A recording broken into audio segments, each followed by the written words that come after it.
Assalamualaikum warahmatullahi wabarakatuh. Halo, apa kabar semua hari ini? Semoga anak-anak semua dalam keadaan sehat dan tetap semangat ya. Hari ini kita akan belajar tema. Hari ini kita akan masuk ke tema satu, subtema satu atau pembelajaran satu yang judulnya Indahnya Kebersamaan. Nah, untuk materi pertama yang akan anak-anak dapatkan adalah tentang gagasan pokok dan gagasan pendukung. Materi ini akan kalian temukan terus-menerus begitu dari kelas 4, 5, bahkan kelas 6 pun kamu akan bertemu dengan gagasan pokok dan gagasan pendukung. Jadi, Bu Hulia sarankan agar anak-anak benar-benar memahami tentang materi ini, yaitu gagasan pokok dan gagasan pendukung. Oke, kita mulai ya ke pembahasan selanjutnya. Oke, kita mulai ya. Apa itu gagasan pokok dan gagasan pendukung? Tapi sebelum kamu tahu apa itu gagasan pokok dan gagasan pendukung, kamu harus tahu dulu apa itu paragraf. Nah, oke, di sini Bu Hulia akan kasih contoh satu paragraf ya. Nah, Bu Hulia, apa sih paragraf itu? Nah, jadi paragraf adalah kumpulan dari beberapa kalimat dari suatu teks bacaan. Jadi ada kalimat, banyak kalimatnya yang berkumpul menjadi satu. Nah, itu namanya paragraf.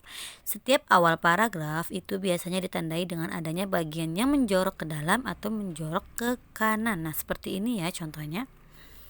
Nah, setiap paragraf memiliki gagasan pokok dan gagasan pendukung. Jadi, setiap paragraf pasti ada gagasan pokok dan pasti ada gagasan pendukungnya.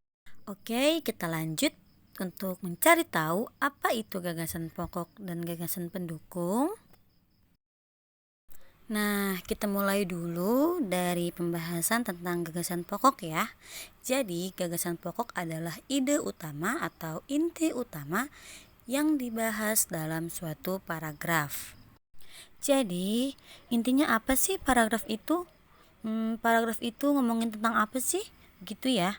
Nah, gagasan pokok itu disebut juga sebagai ide pokok atau disebut juga sebagai gagasan utama atau bisa disebut juga sebagai ide utama atau bisa disebut juga sebagai pokok pikiran. Nah, bagaimana sih Bu cara menemukan gagasan pokok? Nah, gagasan pokok dapat kalian temukan dengan cara melihat kalimat utamanya. Nah, kalimat utama bisa terletak di awal paragraf, di akhir paragraf, atau bisa juga campuran antara awal dan akhir paragraf. Tetapi biasanya kalimat utama paling sering terletak di mana? Di awal paragraf. Nah, jika kalimat utama di akhir cirinya adalah dengan adanya kata jadi dan kata oleh sebab itu atau dengan demikian. Intinya yang menggunakan kata-kata untuk menjelaskan kesimpulan. Akan tetapi lebih sering berada di awal paragraf. Oke, coba kita langsung ke contohnya saja ya. Nah, ini ada sebuah paragraf. Di sini akan Ibu bacakan ya. Oke, buah tomat memiliki banyak manfaat untuk tubuh. Buah tomat dapat dijadikan sebagai masker wajah. Tomat juga dapat dimanfaatkan untuk menjaga kesehatan kulit. Selain itu, tomat juga bisa membantu mencegah kanker dan untuk kesehatan jantung. Nah, kira-kira ini kalimat utamanya yang mana? Intinya itu yang mana? Ini paragraf lagi ngomongin apa? Gitu ya. Berarti kalimat utamanya ada di awal paragraf. Jadi, kalimat utamanya adalah buah tomat memiliki banyak manfaat untuk tubuh. Itu ya. Sedangkan gagasan pokoknya adalah manfaat buah tomat. Nah, jadi gagasan pokok bisa kalian ambil dari inti kalimat utamanya. Oke, sampai di sini kalian paham? Oke, selanjutnya jika kalian sudah paham apa itu gagasan pokok, kita lanjut ke gagasan pendukung. Oke, gagasan pendukung. Gagasan pendukung adalah informasi tambahan untuk mendukung gagasan pokok. Ini lebih gampang. Nah, gagasan pendukung ini dapat ditemukannya pada kalimat penjelas. Kita lihat contohnya. Nah, kira-kira yang mana yang merupakan kalimat penjelas? Jadi, kalimat penjelasnya itu yang ini. Yang pertama, buah tomat dapat dijadikan sebagai masker wajah. Lalu, tomat juga dapat dimanfaatkan untuk menjaga kesehatan kulit. Selain itu, tomat juga bisa membantu mencegah kanker dan untuk kesehatan jantung. Nah, itu kalimat penjelasnya ya. Nah, gagasan pendukungnya itu bisa diambil dari kalimat penjelasnya yang tadi. Jadi, yang pertama, gagasan pendukungnya itu adalah manfaat tomat untuk wajah.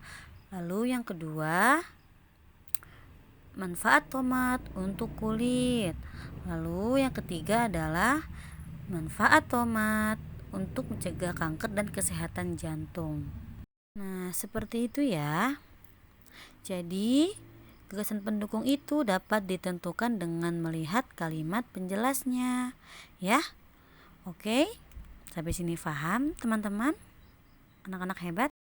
Jadi, kesimpulan pembelajaran kita hari ini yang pertama, gagasan pokok itu adalah inti dari teks atau paragraf. Nah, gagasan pokok dapat ditemukan dengan mencari kalimat utamanya. Nah, kalimat utama dapat ditemukan di awal, di akhir, atau di awal dan di akhir paragraf. Tapi, lebih sering berada di awal paragraf. Nah, kalau misalnya ada di akhir, itu cirinya ada kalimat jadi, oleh sebab itu, dan kalimat dengan demikian.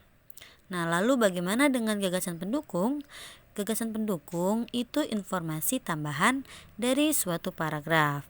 Nah, gagasan pendukung itu bisa ditemukan dengan cara melihat dulu kalimat penjelasnya. Nah, jadi kalau udah ketemu kalimat penjelasnya, baru bisa dibuat gagasan pendukungnya. Oke anak-anak, sampai di sini paham? Jika ada yang ingin ditanyakan atau kurang paham, bisa ditanyakan langsung ya kepada Bu Hul ya. Oke. Bu Hul akhiri pembelajaran kita hari ini. Semoga apa yang Bu Hul sampaikan bermanfaat dan dapat dipahami oleh anak-anak semua. Oke, cukup sekian. Tetap semangat belajarnya, stay safe and stay healthy. Assalamualaikum warahmatullahi wabarakatuh.